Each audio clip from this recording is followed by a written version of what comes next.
Imagine esta cena. Um bonde desgovernado está vindo na sua direção. No trilho principal, há 5 pessoas amarradas, incapazes de se mover. Você está ao lado de uma alavanca. Se você puxar essa alavanca, o bonde mudará para um trilho secundário. O problema: há uma pessoa nesse outro trilho. Então a pergunta é: você puxaria a alavanca, sacrificando uma vida para salvar 5? Este é o famoso problema do bonde. Um experimento mental criado pela filósofa Philippa Foot em 1967. Ele não foi feito para ser resolvido, mas para expor as rachaduras e inconsistências em nosso senso de moralidade. A maioria das pessoas, quando confrontada com essa primeira versão, diz que sim, puxaria a alavanca. A lógica parece simples, não é? É uma questão de matemática. Salvar 5 vidas em troca de uma parece a decisão mais racional. Essa é a base do utilitarismo, uma corrente filosófica que defende que a ação moralmente correta é aquela que maximiza a felicidade ou o bem-estar para o maior número de pessoas. Nesse caso, 5 é maior que 1. Fim da história. Mas e se mudarmos um pouco o cenário? Agora, não existe alavanca. Você está em uma ponte, acima dos trilhos, e ao seu lado está um homem muito grande. O bonde está vindo em direção às mesmas 5 pessoas. A única maneira de pará-lo é empurrar o homem da ponte. A massa do corpo dele seria suficiente para parar o bonde, salvando as 5 pessoas. Mas claro, ele morreria. O que você faz agora? Curiosamente, a maioria das pessoas que antes puxaria a alavanca, agora diz que não empurraria o homem.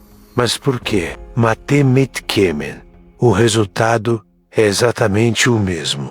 Uma vida sacrificada para salvar 5. O que mudou? A diferença está na nossa percepção da ação. Puxar uma alavanca é um ato indireto, quase mecânico. Você não toca na vítima. A sua ação é mediada por uma máquina. Parece menos pessoal, mas distante. Empurrar alguém, no entanto, é um ato direto, físico e intencional. É um contato direto. Parece menos como causar uma morte e mais como cometer um assassinato. Nosso cérebro processa essas duas ações de maneiras completamente diferentes. A primeira ativa áreas ligadas ao raciocínio lógico, enquanto a segunda aciona centros emocionais profundos, que nos gritam que é errado usar outra pessoa como um objeto. É aqui que outra grande linha de pensamento entra em jogo: a deontologia, mais associada ao filósofo Immanuel Kant.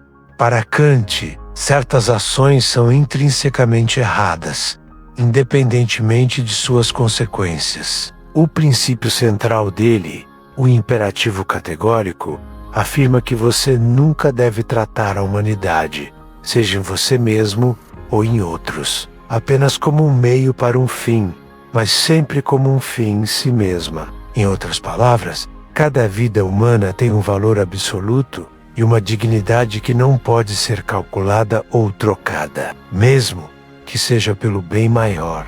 Empurrar o homem da ponte U transforma em uma ferramenta, um mero objeto para parar o bonde.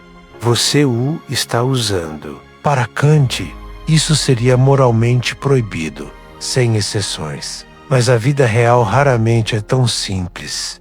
E se complicarmos ainda mais? E se uma das 5 pessoas nos trilhos for sua mãe, seu filho ou alguém que você ama? A sua decisão mudaria? A maioria de nós admitiria que sim. De repente, o cálculo utilitário fica distorcido pelo nosso afeto pessoal. E se por outro lado, a única pessoa no trilho secundário, ou o homem na ponte, for um criminoso condenado, um serial killer, a decisão de sacrifica-lo se torna mais fácil? Para muitos, a resposta é um desconfortável sim. Isso mostra que nossa bússola moral não é fixa. Ela oscila descontroladamente dependendo do contexto, das nossas emoções e dos nossos preconceitos. O problema do bonde não tem uma resposta correta, porque ele foi projetado para nos mostrar exatamente isso, que a moralidade não é uma fórmula matemática limpa, é uma bagunça, um conflito constante entre a razão fria, as emoções viscerais e as consequências imprevisíveis. Talvez a verdadeira lição não seja encontrar a resposta certa, mas entender por que é tão difícil escolher. A moralidade é uma luta, uma negociação interna que travamos todos os dias, mesmo em decisões muito menores que a de um bonde desgovernado. No fim, a pergunta permanece, não para ser respondida, mas para ser refletida. O que você faria? E, talvez a questão mais importante de todas, por quê? Se este dilema fez sua mente girar e te deixou questionando tudo, junte-se a nós, inscreva-se no Deep Nocturne e ative o sininho para continuar explorando os cantos mais profundos e sombrios da mente humana e da nossa sociedade. Obrigado por assistir.